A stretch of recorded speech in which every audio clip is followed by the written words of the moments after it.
productive week in the bye week. Got a lot of good work in on Tuesday, Wednesday, Thursday. For us as coaches, during the bye week, just such a different week overall for us to get a jump in football, but also to get a jump in recruiting. With the 2 bye weeks this year, we really had a plan going into that first week, and then I thought we equaled that or surpassed it here the last week. What we were able to do as a staff, recruiting in-state, out-of-state, across the country. As our class begins to grow in this 22 class, really makes it harder on the back end to figure out exactly, where we stand. Again, this year being a little bit different because going into our last 2 regular season games, you got guys that may or may not want to be viewed as a senior moving forward. Obviously, there's a small number of guys that are 6-year players that'll move on regardless, but some ongoing conversations with other guys. So the bye week kind of gave a nice opportunity to happen. From a health standpoint, really, the only Jamal Woods would be the only guy that is really in question for this coming weekend. Really, the last 4 or 5 games, been very happy with the way that we've been able to stay healthy, competed very physical games, but been able to stay pretty healthy. I think it's a good sign of just the overall effect of our out of season, our winter conditioning, our fall conditioning, our summer conditioning. The effect that Tank Wright and his staff has had on our program has been monumental. So good work got good work Sunday night. We actually came back and got some good work Sunday night outside. Today they have the day off. Tomorrow we'll get good work Tuesday, Wednesday, Thursday. Really just wanted to go Zoom this week as been a little bit of surge around our campus with COVID. Had a desire just to kind of last 2 weeks, not only COVID precautions, but we just had a lot of guys the last 2 weeks, just a lot of colds, different ailments from the change in weather and to get our guys ready. So appreciate everybody. I know I didn't get a chance to buy you lunch today, so I apologize for that, but looking forward to getting on the road and playing in Iowa City. Obviously a place I know a lot about, but it really doesn't change our game plan in any way. It's just about the players that are on the field, right? Doesn't matter what's happened in years past. It's about this year's team. Our guys love to play on the road. They have a kind of a mentality to them. I think they play very well. So excited to see this group go to Iowa City and see what can happen. So open it up for questions.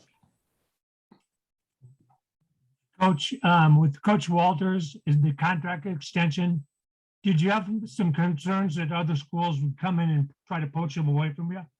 Bob, great question.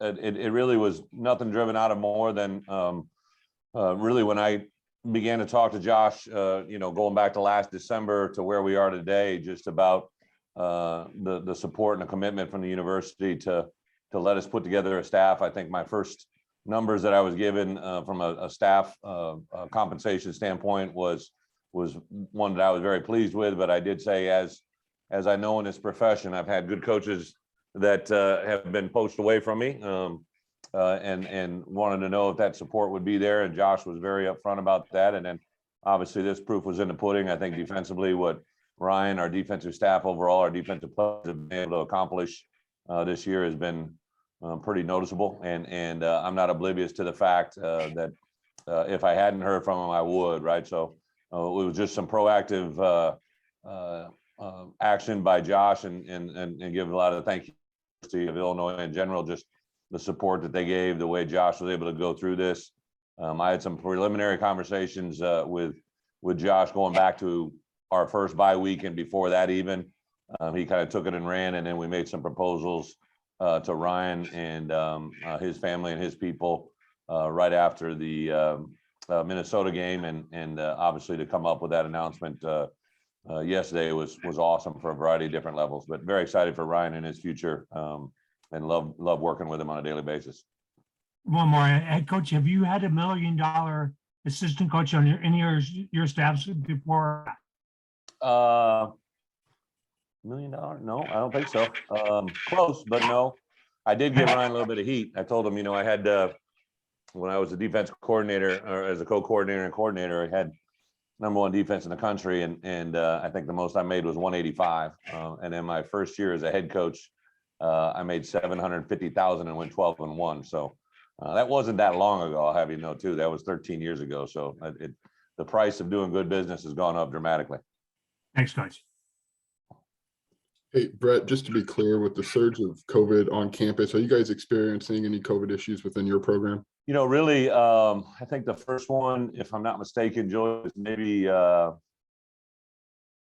don't know if it was after, I don't know if it was after Penn State or after Rutgers. I know that we had a support staff member test positive, and then a student manager in that area tested positive as well. So really just being aware and on campus, have seen what's happened to other sports, right? Like obviously that's been well documented. So really haven't had any flaring up issues as of yet here. Definitely some guys. I actually got tested yesterday. I was out on the road all week last week, so I got my booster last week, and we were 100% vaccinated before the season, but as you all know, right, there's other complications that have arisen now to guys that have been vaccinated. So as far as student athletes, up to my knowledge, we've only had one the entire year, so it wasn't anybody who was into too deep right at the time, so it wasn't an issue. But as of right now, it's just strictly precautionary. And then I wanted to ask you, Ryan, and you have both credited this defensive staff for really turning this thing around, all of everybody. How did you know when you put this together that it was going to work as seamlessly as it has? Just because there's guys with, pretty high level experience in the room. And how did you kind of get a sense it was all going to mesh? Yeah, I'd been out of the head coaching role for 3 years, so I'd kind of put together a list of names and things. And then when I got the job, you began to hear from different people, some high profile names, some names I was interested, some that I wasn't. Actually, Jeremy and I kind of met for the first time on this very subject where, even people that I've been associated with in the past that were rumored, I never really even talked to. I really brought three people on campus. Ryan was actually my first, and he just lasted an impression in me that made me go to the only guy that I offered the job. And again, I'd known him indirectly through some people. I might have met him once or twice on the road or in a professional environment on game day or whatever, just competing against him. But I never had much time. But I had this formula. I would bring a coach in. I would basically have him here for a 48-hour window where I would sit down, get to know him a little bit, then talk about teaching philosophies, then talk about coaching, and then kind of just progress through that. And I just felt the way Ryan's demeanor was, he was really very similar to me in certain concepts and thoughts, but he was also completely different in me in personality, and not totally different, but he's just a different kind of person.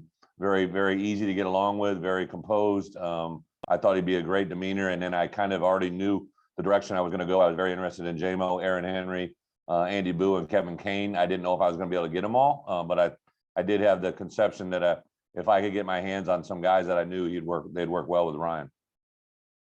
Thanks, Brett. I'll send my lunch receipt your way. All right. Appreciate it. Hey, Coach, I kind of wanted to ask about Coach Walters as well. Obviously, on Twitter yesterday, a few players were tweeting their congratulations to him. They seem to really have connected well with him. What is it about his personality that you think the players have connected well with? I would say number one thing for sure is just his genuineness. I can't tell you how much that means to today's youth, right? Like kids usually have been deceived or lied to or manipulated really at different times during their life. So I think in college, especially when they're on their own for the first time, even a kid, that's from right down the road here in Champaign, they're coming into a new environment, a new program, a new way of doing things, a new scheme. And I think the genuineness of Ryan's approach to each one of those players, he's going to be honest, he's going to be real. He's going to, work very hard to give them the best plan possible and put them in the best position possible. And I think they feel that and gravitate. Now, all the other things, he's got great demeanor. He's fun. He's got energy. He backs up what he preaches. I give all of our defensive coaches a little bit of heat. They like to wear their little Jordans and their little Lululemon pants. So he's kind of got the look that they go to. I just think he checks the box, and I think, to be quite honest, the way that whole staff interacts and works together really gives me a lot of confidence in the sum of the whole parts. And I think Ryan, even when we began to talk about his contract extension, the first thing he would mention is the ability that the defensive staff gives him to do what he does. He's made reference several times that it's the best staff that he's been involved with, that gives him the support during the course of the week to make great calls on game day. And I think that humility goes a long way with everybody. Yeah, and then to follow up on him and I guess it working so well on that side of the ball. And I don't like to talk about the past before you got here, but the defense really struggled. So to see him make it work so well this year, was there a moment in the offseason or training camp where you're like, okay, this is special. This is what he's doing is going to really work? It was probably during the moments of adversity. I think it's easy to do things well when you're playing well, right? It's really hard to do things under faith when it's not going great around you. So I think I look back at maybe at times during the early fall when maybe it wasn't going great, and the focus that he had, but also the focus the players had on him. And then really the aha moment for me literally was I had talked to him about in the spring about whether he wanted to be up or down. And I had always been down during my career as a coordinator, I thought, because it just gave me a chance to see the players' eyes. I know I bonded well with them. I reacted emotionally with them very, very well. I knew how to take them to the highs and get them out of the lows. And I felt those same things with Ryan. One of the great parts about working with Ryan is I've had a lot of sidebar conversations with just him about becoming, a really good coordinator, but also taking that next step. There's no doubt in my mind he'll be a head coach at some point in his career. And I've been trying to kind of feed him little things along the way that will let him enable to be better at that and be prepared when that moment comes. So when he came down on the field and the immediate impact he had on that game, I was actually literally in my notes to talk to him on that Sunday, and he came into my office. He goes, "Hey, I think I want to go down," and that just made a moment in my mind where I'm like, I think like he thinks like I think. This is a really good thing, and obviously the proof has been in the pudding. And then if I could get one more quick one, you mentioned the defensive staff wearing their Lululemon pants and their Jordans on game days. Do you think that's something that the players have been able to just connect with, just because there's not a huge age difference between a lot of those people and their style and their music and whatever kind of things they have interest in? Yeah, so a great point, right? I think that's the way that people gravitate to in their minds, right? But Ryan Walters 20 years from now he may be still wearing Lulus and Jordans, but he may not be that age bracket that everybody thinks it gravitates to.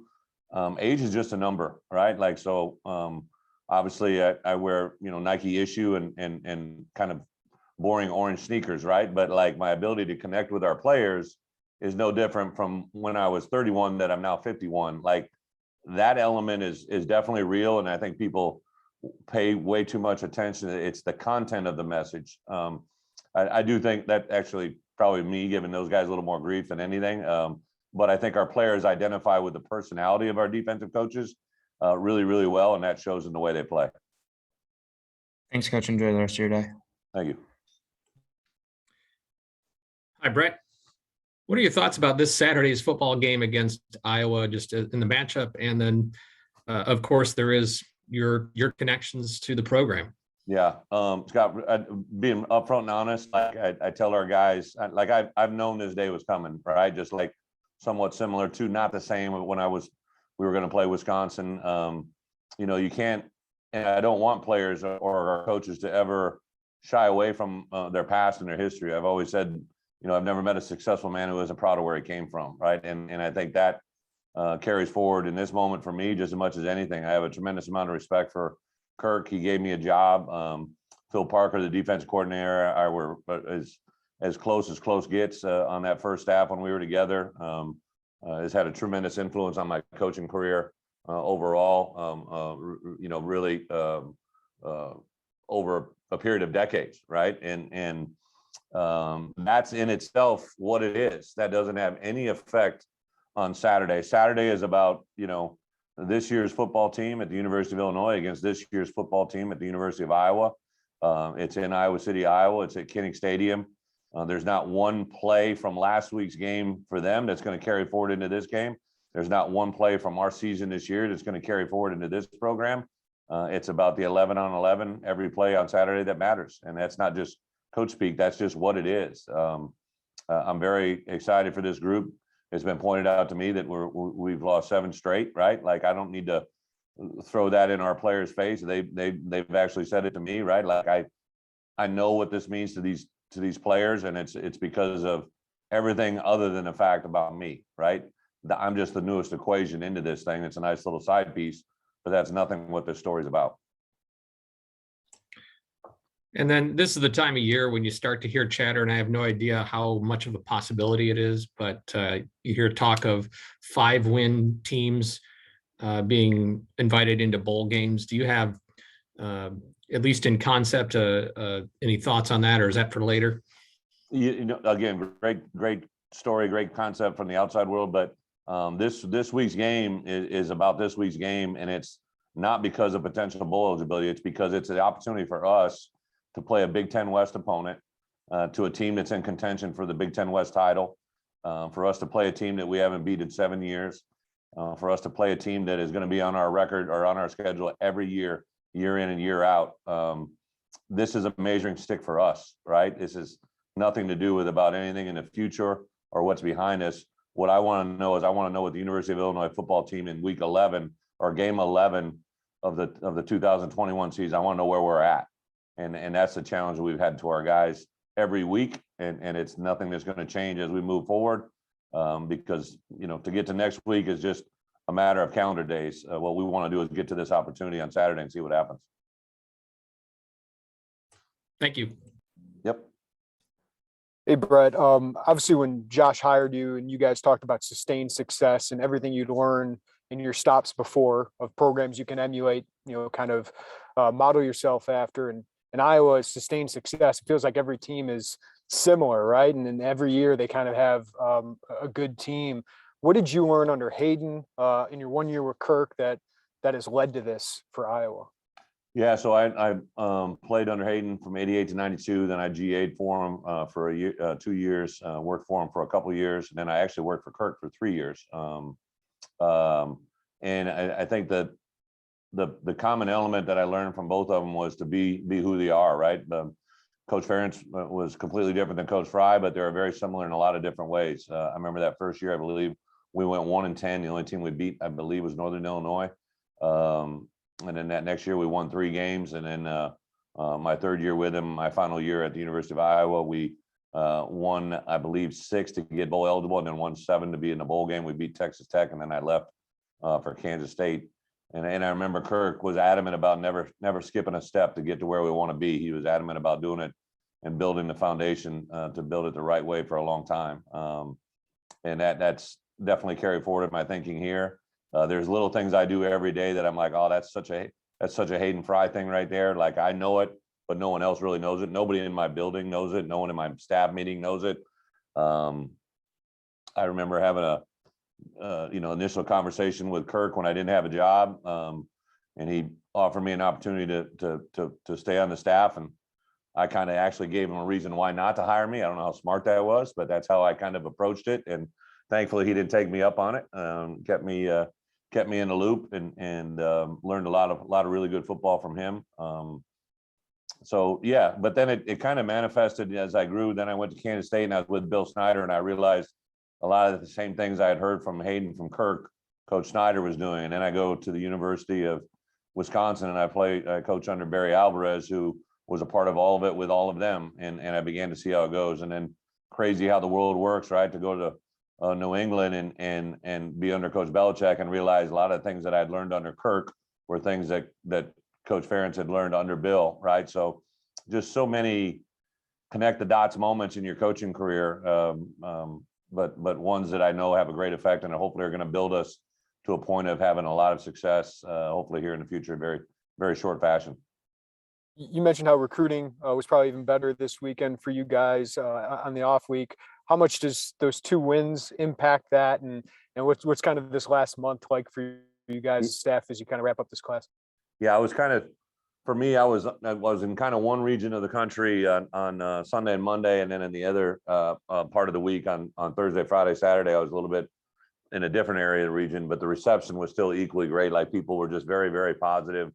When we got back in the meeting rooms on Sunday, we had I went around and asked every coach how it was on the road, what was the reception, what was the perception of our program, and just so many positives, right? Just so many really, really good things. And I said, well, congratulations, because all that's behind us, right? Like, let's get ready to play Iowa, and let's get ready to play at a high level. Because I think people have human nature too much into their DNA, right? They begin to feel good about things. Like those 2 wins on the road mean nothing, right? I mean, they're good. They're great things to reference and talk about, but for us and what we need to do this week, they mean nothing. There's not one stat that's going to carry forward to help us this week other than the experience itself. So, yeah, it's been very, very positive, and really all levels, right? I was in high schools, I was in junior colleges, I was in conversations with kids that are in transfer portals. Like I literally have covered the gamut, and everything's been positive. So that's good. But it's nowhere where we want to be. Thanks, Brett. Brett, you had said previously you weren't going to talk about a bowl game. Is that in conversation now in the building, or is that still something you're not talking about? No, we just really don't. I think during the bye week, I made reference, like, hey, everybody may want to talk about what can happen at the end of 2 weeks, but all I want you to know is the only thing that matters is next week. So I know they're probably having the outside world chatter about it, right, and everything that goes into it, but it really it's complete nonsense to speak of it or talk about it, because it's not humanly possible until you play this week. So I get it. I understand why there's a dialogue, but the reality of the matter is, I met specifically with my staff this morning. We don't practice today, so it's a Monday. So usually they can kind of divvy up their world on different avenues, but I laid out a plan. I told them what we wanted to work on and what we needed to focus on, and that was the University of Iowa. What makes them so good and what they do defensively? It's just ingrained in what they have done for a long time. I was there over 20 years ago, and the reality of what they are doing now is in core a lot of the same things. They just do it extremely well. The players are very versed. They know what they're doing. They know the answers to the equation or to the problem a lot of times before they get to the sideline. I think their linebackers and secondary, I think in particular 31 is an extremely intelligent, focused, good player who plays at a high level because he knows exactly what he's doing and why he's doing it. Their 2 edge players are phenomenal. I have a couple of defensive backs that really do a great job of controlling the game. Phil Parker, their D coordinator, is a guy I've had great respect for since the day I met him. Seth Wallace, their defensive line coaches. I just have a lot of respect for everything that they do defensively, because they're really good at what they do. They know their strengths and they minimize their weaknesses, and they play extremely hard. Thanks, Brett. Hey, Brett, I'd say one quick one. Offensively, it seems like Big Ten West kind of team. What are the challenges of Iowa there? I was very interested to watch the game Saturday. To be honest, I came back off the road recruiting wise, got here about 12:30, went over and tested. I was in my office, watched the first half, basically the first half and a little bit of the third, the middle of the game, and I wanted to see what with the quarterback, who was in there, what that was going to do, if it mattered or if it changed. Kind of thought going into it that would be more of the same of what they did. Now he's maybe a little bit different athlete than the other quarterback, but they've used him a little bit more on the edges, moving him out of the box on some throw games. Their running backs are very efficient. I thought the game Saturday was a little bit more of the same of what I've seen for years out of them.